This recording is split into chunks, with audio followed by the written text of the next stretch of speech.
This is the M4 MacBook Air, and for the last 100 days, it's been running my entire business. For something this thin and this light, the performance has genuinely surprised me.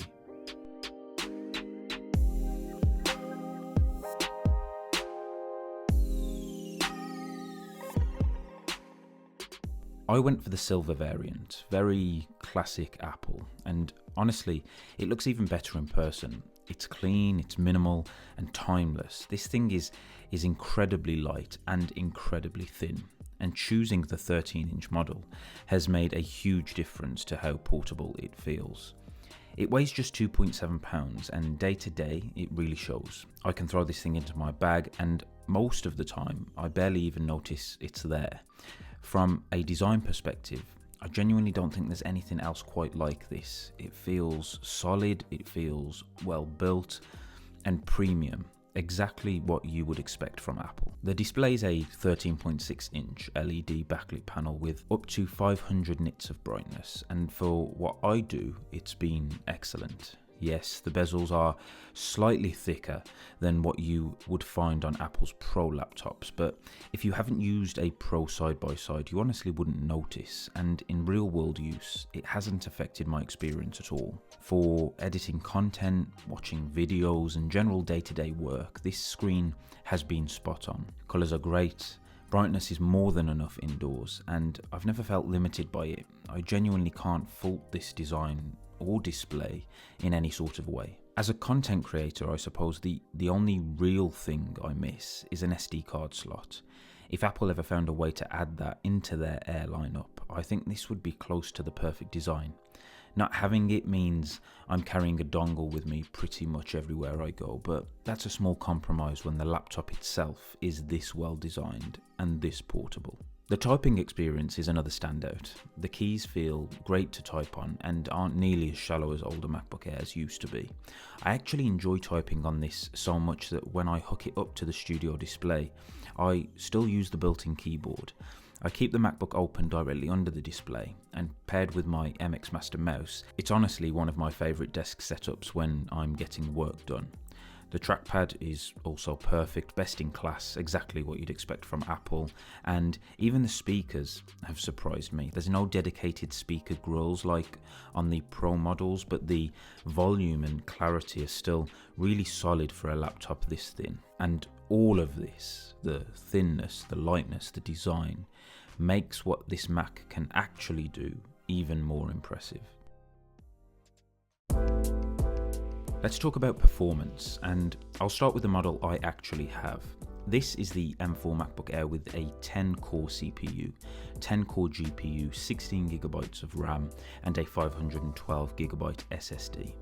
On paper it doesn't sound like anything particularly fancy, but over the last 100 days, it has genuinely surprised me.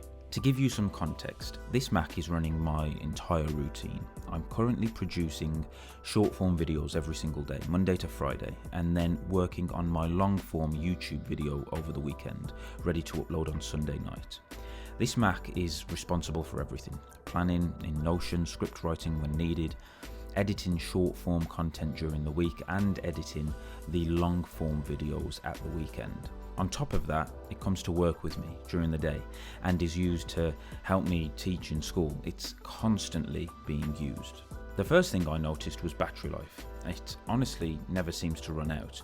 When I'm working in the studio, it's usually hooked up to my studio display, so it's charging. That means when I do take it to work in the morning, it's fully charged. I come back to the studio after work and it still has plenty battery left. Then it's plugged back in again and it gets me through the evening without any issues. I have no doubt really that if I ever needed it, this Mac would comfortably hit the 18 hours Apple claims. Then there's performance, and this is the part that really shocked me. Every single video I've uploaded over the past 100 days has been edited on this Mac. Every short, every long form video. My videos aren't particularly easy to edit, but this Mac doesn't seem to care. It barely even gets warm, exports don't take long, and at no point does it feel like it's struggling. When you actually look at how thin and light this device is, it's hard to believe it's doing this level of work. The worst issue I've run into, and this has happened maybe twice in the last 100 days, is the RAM filling up and me needing to force quit a few apps to keep working. Final Cut is very good at saving progress, so this has literally been a case of closing the apps and reopening them and carrying on exactly where I left off. Apple do also let you spec this machine with more RAM, up to 24 or even 32 gigabytes if you need it. Storage has slowed me down a couple of times too, but that's more down to my workflow. I now create one project at a time in Final Cut, then move it over to an external SSD before starting the next one.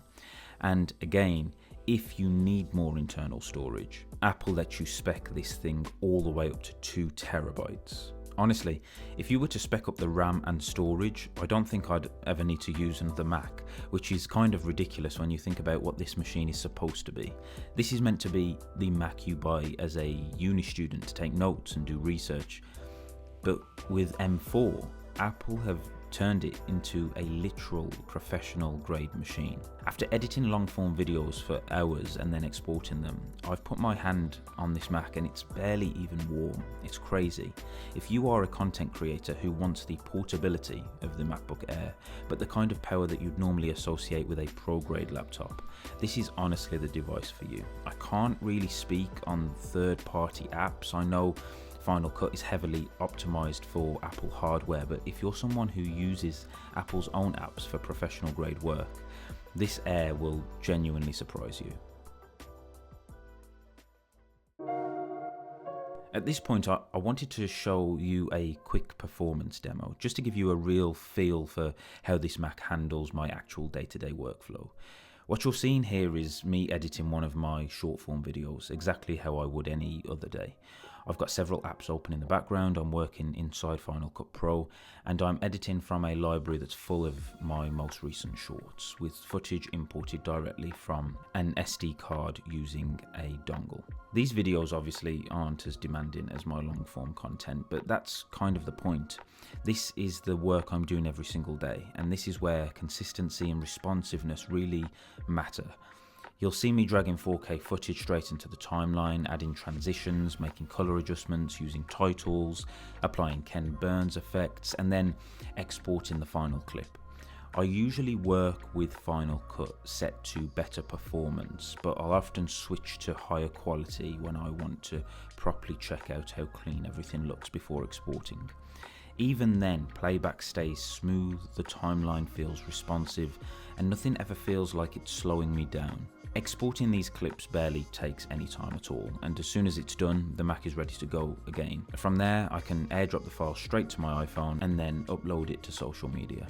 The fact that I can do this pretty much every single day with multiple apps open on a MacBook Air and have it just work 99% of the time is really, really impressive. After using the M4 MacBook Air for the last 100 days, it's completely changed how I think about the Air lineup. This isn't just a thin, light laptop for casual use anymore. This machine has been running my entire business. Every plan, every edit, every upload. And it's done it quietly, reliably, and without ever getting in the way. I think this Mac is perfect for people who value portability but still need serious performance. If you're a content creator, editing videos in Final Cut, working across multiple apps, managing projects and moving between locations, this is exactly the kind of machine that makes sense. It's the sort of laptop you can throw in a bag, forget it's there, and then sit down and get real work done without compromise. It's also ideal for students, as always, and professionals who want something powerful but don't want the size, weight, or cost of a pro machine. And honestly, even as someone who edits videos for hours at a time, I've never felt like this Mac has held me back. That alone says a lot. Of course, if your workflow relies heavily on third-party apps, extreme timelines, or you need things like an SD card slot and extra ports built in, then a MacBook Pro will still make more sense. But for a huge number of people, probably more than ever before, the MacBook Air is no longer the compromise option. For me, the most surprising thing about the M4 MacBook Air isn't just how powerful it is, it's how rarely I think about that power at all. It just works, and for a laptop this thin, this light, and this portable. That's what is making me recommend this to more people than ever before. So, what do you think about all of this? Let me know in the comments below, and if you are still watching up to now, then hit the thumbs up button and think about subscribing to the channel to see lots more content like this. For now though, thanks for watching, and as always, I'll see you in the next video.